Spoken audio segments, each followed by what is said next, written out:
Noakhali TV, বৃহত্তর নোয়াখালীর প্রতিচ্ছবি। আল রাজি হাসপাতালে আপনাকে স্বাগতম। বিশ্বের সর্বাধুনিক প্রযুক্তি ব্যবহারের মাধ্যমে আমরা দিচ্ছি স্বল্প খরচে বিশ্বমানের স্বাস্থ্যসেবা। আল রাজি ইসলামিয়া হাসপাতাল প্রাইভেট লিমিটেড, রামপুরা, বনশ্রী, ঢাকা।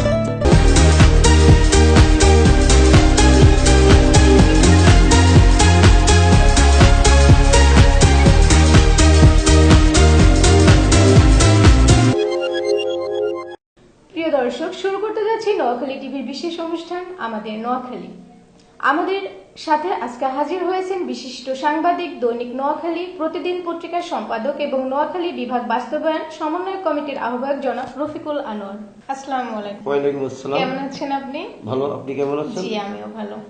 নোয়াখালী টিভির পক্ষ থেকে ধন্যবাদ ভাইয়া, এত ব্যস্ততার মাঝে আমাদের সময় দেওয়ার জন্য। আপনাকেও ধন্যবাদ ভাইয়া। প্রথমেই আমরা জানতে চাচ্ছি, সাংবাদিকতায় যে বিশেষ অবদানের জন্য আপনি কলকাতার বারাসাত থেকে কথামালা মন্ত্রী পদকে ভূষিত হয়েছেন, এ ব্যাপারে যদি আমাদের বিস্তারিত বলতেন। হ্যাঁ, আপনাকে অসংখ্য ধন্যবাদ এই প্রশ্ন করার জন্য। আমি মনে করি পদক যে কোনো কাজের স্বীকৃতি। আমরা যে যে পেশায় আছি না কেন, সবাই যদি তার পেশার সততা, আন্তরিকতা এবং একাগ্রতা বজায় রাখতে পারে, তাহলে একসময় না একসময় এই কাজের স্বীকৃতি আসে।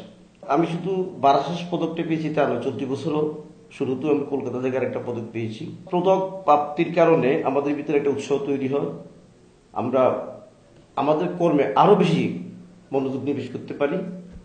এই আমি মনে করি এই পদক প্রাপ্তি আমার একার নয়, আমার বৃহত্তর নোয়াখালীবাসীর জন্য এই পদকটা আমি ওদেরকে উৎসর্গ করি। আমার প্রতিটি কর্মই নোয়াখালী কেন্দ্রিক, যেখানে নোয়াখালী সেখানে আমি। আমরা জানি নোয়াখালী বিভাগ বাস্তবায়ন সমন্বয় কমিটির আহ্বায়ক হিসাবে আপনি আছেন। আপনারা নোয়াখালী বিভাগ কেন চাচ্ছেন? আমাদের আরো আগে আমাদের ঢাকায় যারা আছেন, শিল্পপতি, জনপ্রতিনিধি সবাই মিলে একটা নোয়াখালী বিভাগ বাস্তবায়ন পরিষদ গঠন করেছিলেন, যেটার কনভেনার ছিল আমাদের আওয়ামী লীগ নেত্রী লাইলি আপা। ওরা প্রাথমিক 2-4টা মিটিংও করেছিল। এরপর হঠাৎ ওনারা রহস্যজনক কারণে অথবা ভৌতিক কোনো কারণে, নাকি তা আমি জানি না, আন্দোলন থেকে ওনারা পিছপা হয়ে গেল। এরপরে ঢাকায় বিভিন্ন বিশ্ববিদ্যালয়ে, কলেজে পড়ুয়া ছাত্রছাত্রীরা টেলিফোনে, আমার ফেসবুকে, অনেকে আমার অফিসে এসে বিভাগ আন্দোলনকে চাঙ্গা করার জন্য আমার প্রতি প্রেশার তৈরি করলো। আমি যেহেতু একটা দৈনিক পত্রিকা করি, আমার হাতে যথেষ্ট কোনো সময় ছিল না অতিরিক্ত সময় বের করার। তবুও আমার নোয়াখালীর ছেলে মেয়েদের আবদার, দাবি রাখার জন্য ওদের চাপে বা ওরাই মূলত আমাকে সমন্বয় কমিটির আহ্বায়ক বানিয়েছে। তার মানে আপনি বলতে চাচ্ছেন সাধারণ জনগণ আপনাকে? সাধারণ জনগণ, হ্যাঁ, যারা আমাদের ঢাকায় যেসব নোয়াখালীর লোকজনরা আছেন।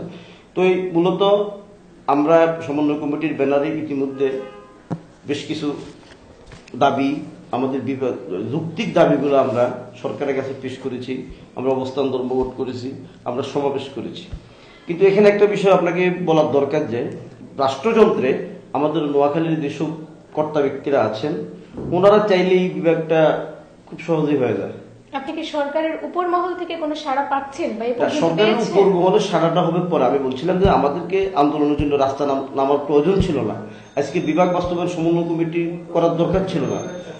আমাদের রাষ্ট্রযন্ত্রে যেসব কর্তারা আছেন, আমাদের নোয়াখালীর যেসব ব্যক্তিরা আছেন, ওনারা যদি ইচ্ছে করেন আমাদের বিভাগটা খুবই সহজ। আর আমাদের বিভাগটা যৌক্তিক দাবি আছে, আমরা কেন বিভাগ চাচ্ছি বা আমরা কেন বিভাগ চাই, যেটা আপনি আমাকে একটু আগে বললেন। আমরা নোয়াখালীকে বিভাগ করা হোক এটা আমরা চাইনি, এই দাবি আমাদের না। আমাদের দাবি হলো নোয়াখালী অঞ্চলের বাসাবাসী যারা আছে তাদেরকে নিয়ে একটা বিভাগ।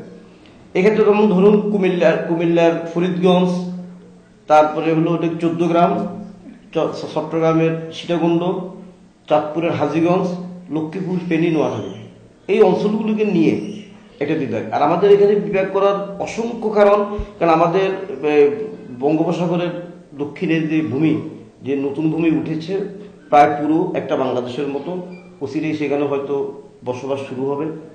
আমাদের সেখানে আপনার এশিয়ার সবচেয়ে বড় ক্যান্টনমেন্ট তৈরি হচ্ছে। তারপরে বাংলাদেশের, শুধু বাংলাদেশ নয়, ব্রিটিশ আন্দোলন থেকে শুরু করে আমাদের স্বাধীনতা সংগ্রাম, ভাষা আন্দোলন, সব ক্ষেত্রেই নোয়াখালীর লোকজন অগ্রণী ভূমিকা রেখেছে। ভাষার জন্য প্রথম পান দিয়েছে আমার নোয়াখালীর ছেলে শহীদ সালাম। এরপরে আছেন আমাদের জহির রায় আছে, মুক্তিযুদ্ধ আমাদের আছে। আমাদের নাই কি বাংলাদেশের প্রথম স্পিকার যিনি, তিনিও কিন্তু আমাদের নোয়াখালীর মরহুম আব্দুল মালিক উকিল। বর্তমানে দেশের আইন যেখানে প্রণয়ন হয়, জাতীয় সংসদ, তার স্পিকার নোয়াখালী ডক্টর শিরিন শারমিন চৌধুরী। বাংলাদেশের প্রতিরক্ষা যিনি দেখেন, যিনি প্রতিরক্ষা প্রধান, সেনাপ্রধান জেনারেল বেলাল, উনিও আমাদের নোয়াখালীর। যে দল এখন সরকার চালাচ্ছে সে দলের মহাসচিব আমাদের নোয়াখালীর। এছাড়া রাষ্ট্রের প্রতিটা গুরুত্বপূর্ণ সেক্টরে নোয়াখালীর লোকজন স্ব মর্যাদায় আছে। শুধু তা না, আপনি বাইর থেকে যে রেভিডেন্সটা আসে, বাংলাদেশের সর্বোচ্চ রেভিডেন্স আছে নোয়াখালীর বাসীদের কাছ থেকে। আপনি যে পানিটা খেতে যাবেন, দোকান থেকে কিনবেন, সেটাও কিন্তু নোয়াখালীর লোকজন আপনাকে প্রোডাক্ট দিচ্ছে। আপনি যে সফট ড্রিঙ্কস খাবেন, সেটাও কিন্তু নোয়াখালীর লোকজন দিচ্ছে। আপনি যে বালতি ব্যবহার করবেন, বেঙ্গল প্লাস্টিক আমরা দিচ্ছি, ইউরোকুলার, টাইগার, ফ্রিজার আমরা দিচ্ছি, ব্রিটেল বিস্কুট খাইতে খাইতে যায় বেলা আমরা দিচ্ছি। আমাদের 30% বাংলাদেশের মৌলিক বাজার অর্থনীতির 30% নিয়ন্ত্রণ হলো নোয়াখালীর লোকরা। আপনি ব্যাংকিং সেক্টরে যান, মিডিয়াতে যান, আর টিভির মালিক নোয়াখালীর, এসি টিভির মালিক নোয়াখালীর। তারপরে ডিসিসিআর যেটা আমাদের শহীদুল হাসান ভাই, ওটাও নোয়াখালীর। আমাদের গ্লোবাল একটা টিভি এসতেছে আমার কিরণ ভাই মালিক, এনাদের কয়েকদিন পরে আসবে, অলরেডি উনি অনুমোদন পেয়ে গেছেন। এই পর্যায়ে এসে আপনি নোয়াখালী বিভাগ হতে পারে এ বিষয়ে কতটুকু আশাবাদী? আমরা শতভাগ আশাবাদী। শুধু আমি নয়, পৃথিবীর যেখানেই আছে নোয়াখালীর লোকজন আমরা সবাই আশাবাদী। ইতিহাস ঐতিহ্যের নোয়াখালী। আমরা বাংলাদেশ, পাকিস্তান, ব্রিটিশ, আপনি যখনই বলবেন, প্রত্যেকটা আন্দোলন সংগ্রামের সাক্ষী নোয়াখালী। সো আমাদেরকে বিভাগ দিবেন, আমরা মনে করি মাননীয় প্রধানমন্ত্রী সুদূর বুদ্ধি উদয় হবে এবং উনি আমাদের দাবিগুলোর মর্ম উপলব্ধি করে, নোয়াখালীবাসীর গুরুত্ব উপলব্ধি করে উনি আমাদেরকে অনেক সম্মানিত করেছেন। আমাদেরকে সেনাপ্রধান দিয়েছেন, আমাদেরকে স্পিকার দিয়েছেন, আমাদেরকে আওয়ামী লীগ সেক্রেটারি দিয়েছেন, আমাদের সরকার, আমাদের নোয়াখালীর বৃহত্তর নোয়াখালীর 7-8 জন সচিব আছে। তো আমরা মনে করি প্রধানমন্ত্রী নোয়াখালীকে অত্যন্ত ভালোবাসেন। বিভাগ দিলে আপনারা পরিপূর্ণ। হ্যাঁ, আমরা মনে করি, আমাদেরকে মনে হয় যে অপরিপূর্ণ মাননীয় প্রধানমন্ত্রী রাখবে না। সম্প্রতি যে সামাজিক যোগাযোগ মাধ্যমে নোয়াখালী বিভাগ নিয়ে যে নেতিবাচক কথাবার্তা লেখালেখি হচ্ছে বা বলা হচ্ছে, এ ব্যাপারে আপনার মতামত কি? এখানে আপনি যেরকম বলছেন যে নেতিবাচক কথা বলা হচ্ছে, আমরাও দু একটা ফেসবুকে দেখছি। এইসব আইডিগুলা আসলে রিয়েল আইডি আমি মনে করি না। কোনোটা আইডির নাম হলো গৃহহারা মানুষ, রাতের আকাশের তারা, পুকুরের ধারা, শাপলা ফুলের নানি, এই জাতীয় আইডি থেকে বিদ্রুপ অথবা নেতিবাচক কথাগুলো বলা হচ্ছে। আর যদি আপনি ধরে নেন যে ভ্যালিড কোনো পার্সন বলছে না, ভ্যালিড কোনো পার্সন বলছে না। আবার যারা বলছেন ওদের আপনি প্রোফাইলগুলোতে ঢুকে দেখেন, অ্যাবাউটে ওর বাড়িঘর কই, কিছুই নেই। সে কি মানুষ, পুরুষ, মহিলা না হিজলা, কোনো প্রমাণ নেই। তো এইটাও অনেকে অনেক কিছু করবে, এটা নিয়ে আমাদের কোনো হিডিক নেই। কারণ যারা অপপ্রচার করে, অপপ্রচার, এটা আপনি নিজেই বললেন, অপপ্রচার খারাপ প্রচার, খারাপ প্রচার তারা করবে, যারা খারাপ লোক তারা খারাপ করবে। তবুও আমরা যেহেতু সোশ্যাল মিডিয়া, এখন অনেকেই সোশ্যাল মিডিয়া নির্ভর, সামাজিক যোগাযোগ মাধ্যম নির্ভর, এবং এটার যদি কোনো কাউন্টার দেওয়া না হয়, যদি বাইরের কোনো অবস্থান নেওয়া না হয়, তবে অনেকেই ধরে নিবে যে না ওদের অপপ্রচারটাই সত্যি। কারণ আমরা তো, ওরা যে নেতিবাচক শব্দ ব্যবহার করতে পারে আমরা তো আর পারি না।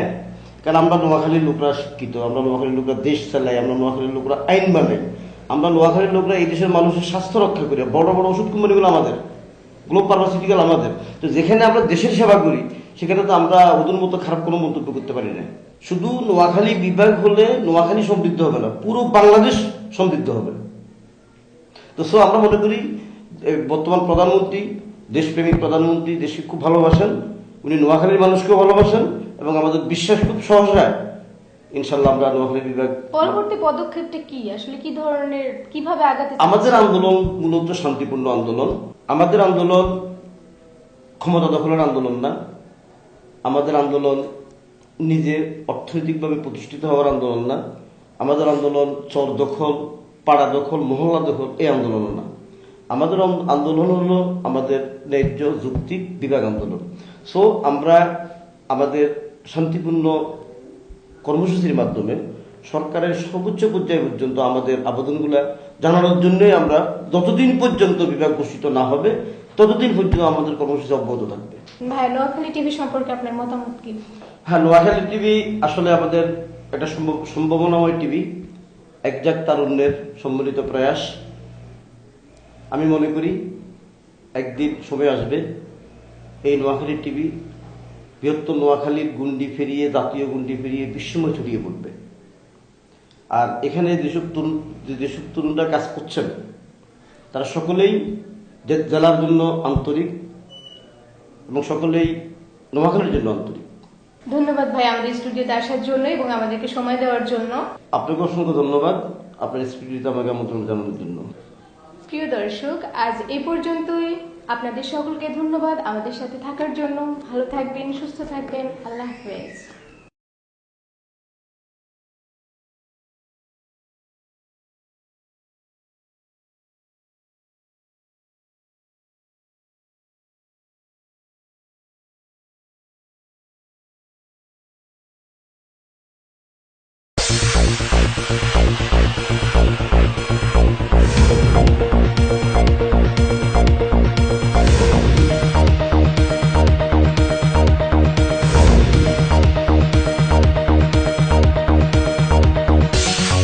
নোয়াখালী টিভি, বৃহত্তর নোয়াখালীর প্রতিচ্ছবি।